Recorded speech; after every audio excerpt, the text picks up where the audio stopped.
আবার এক নতুন কাহিনী। সমুদ্র, পাহাড়, রাজবাড়ি এবং অবশ্যই কিছু মন্দির নিয়ে শুরু হচ্ছে আমার এই গল্প। এটি শুরু হয়েছিল বালাসোর স্টেশন থেকে। আপনারা হাওড়া থেকে যে কোনো বালাসোরগামী ট্রেন ধরে পৌঁছে যেতে পারেন বালাসোর, এবং সেখান থেকেই কিছু জায়গা আপনারা ঘুরতে পারেন। এই জায়গাটি হচ্ছে ক্ষীরচোরা গোপীনাথ মন্দির। আমরা বালাসোর স্টেশনে নেমে একটি অটো ভাড়া করে নিয়েছিলাম এবং সেখান থেকে আমরা জার্নি স্টার্ট করি। সেই অটো দাদার নাম্বার দেওয়া থাকলো ডেসক্রিপশনে।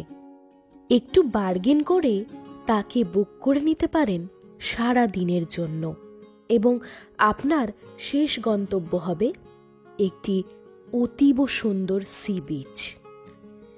এই ছিল ইমামি জগন্নাথ মন্দির, আমাদের পরের গন্তব্যস্থল।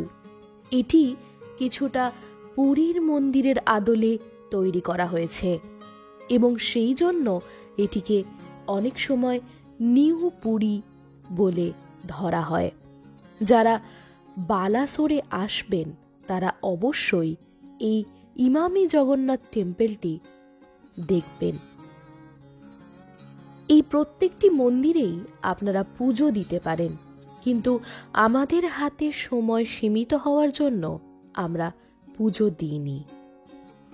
বেশ সুন্দর এই মন্দিরের পরিকাঠামো, এবং রেপ্লিকা বলেই মনে হয় পুরীর মন্দিরের। অনেকক্ষণ ধরে এখানকার কারুকার্য দেখে আমাদের মনে সত্যি এক অন্য রকমের অনুভূতি হয়।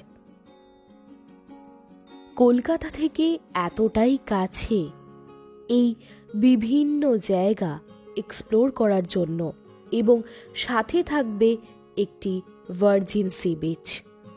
চলে আসুন হঠাৎ করে, কোনো প্ল্যান ছাড়াই, কারণ রিজার্ভেশন না পেলেও আপনারা চলে আসতে পারেন জেনারেলে। এর পরের গন্তব্য ছিল ব্লু লেক। অসাধারণ সুন্দর এই ব্লু লেক এক অন্য ধরনের ফিল দেয়। সামনে পাহাড় এবং সামনে রয়েছে অদ্ভুত সুন্দর জলরাশি। এই ব্লু লেকের পাশ দিয়ে উঠে গেছে পাহাড়। এটিকে লোকাল মানুষজন বলছিল নীলাগিরি পাহাড়। এই পাহাড়ের উপরে অনেকটাই চাইলে উঠতে পারেন, এবং সেই পাহাড়ে যাওয়ার পথে পড়বে ঠিক এই রকমই দৃশ্য। পাহাড়ের ওপর থেকে খুব সুন্দরভাবে দেখা যায় বালাসোর শহরটিকে। ছিমছাম জায়গা। এরপরে এগোলাম আমরা পঞ্চলিঙ্গেশ্বরের উদ্দেশ্যে। এখানেও চাইলে আপনারা পুজো দিতে পারেন। এই পঞ্চলিঙ্গেশ্বর যাওয়ার পথেই আপনাদের পড়বে অনেক ছোট ছোট ফলস।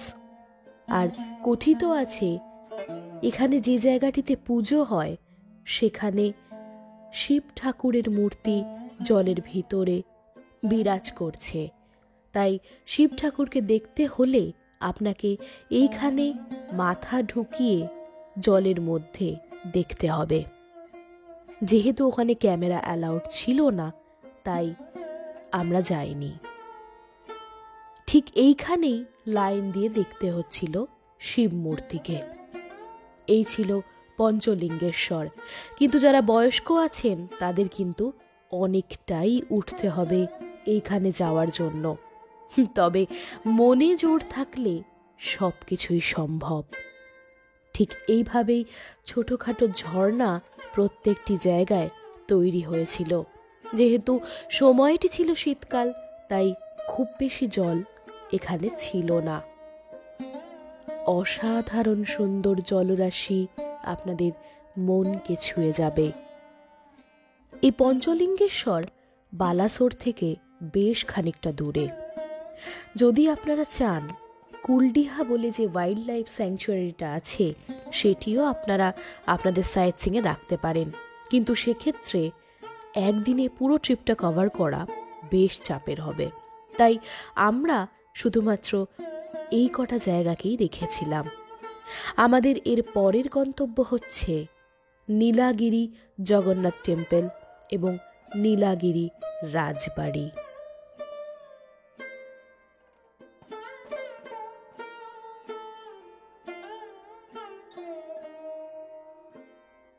এই হচ্ছে নীলাগিরি রাজবাড়ির প্রবেশ পথ। এর পাশেই রয়েছে নীলাগিরি জগন্নাথ টেম্পল, কিন্তু সেখানে ক্যামেরা অ্যালাউড না থাকায় আমরা ঢুকতে পারিনি ক্যামেরা নিয়ে। এর ভেতরে রয়েছে বিভিন্ন ধরনের রাজকক্ষ। এর পিছনের দিকেই রয়েছে সেই নীলাগিরি পাহাড়। সত্যি আমরা যেখানেই যাই না কেন কোথাও না কোথাও অস্তিত্ব রয়েছে রাজবংশের।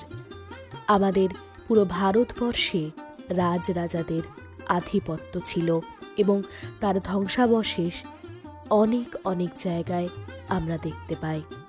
এখানে সব জায়গায় প্রবেশাধিকার নেই, তাই যতটুকু দেখা সম্ভব হয়েছিল বাইরে থেকে ঠিক ততটুকুই দেখেছিলাম।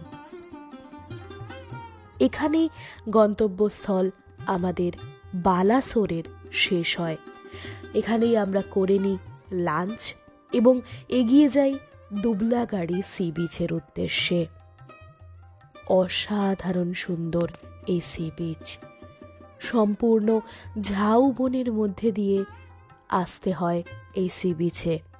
আপনারা চাইলে এই দুবলাগাড়ি সি বিচে কাটাতে পারেন একটি রাত, এবং কোথায় কোথায় এখানে থাকার ব্যবস্থা আছে তার ডিটেলস ডেসক্রিপশনে দেওয়া থাকবে। দীঘা পুরীর সমুদ্র সৈকত ছাড়িয়ে এক অনন্য শান্ত পরিবেশে অবস্থিত এই সি বিচ। জোয়ারের সময় জলের আধিক্য অনেক পরিমাণে থাকে। এখানে কুড়াতে পারেন ঝিনুক। চারিদিকে ম্যানগ্রোভের জঙ্গল। সূর্য প্রায় অস্ত যাচ্ছে। এই সুন্দর জলরাশিকে অনুভব করতে এক মায়াময় জায়গা তৈরি হয়েছিল। এখানে একটি রাত থাকলে শুনতে পাবেন সমুদ্রের গর্জন, এবং সি বিচের প্রায় অনেকটাই কাছে যেহেতু এখানকার থাকার জায়গাগুলো আছে, তাই চাইলেই রাত্রিবেলায় চলে আসতে পারেন এই জায়গায়।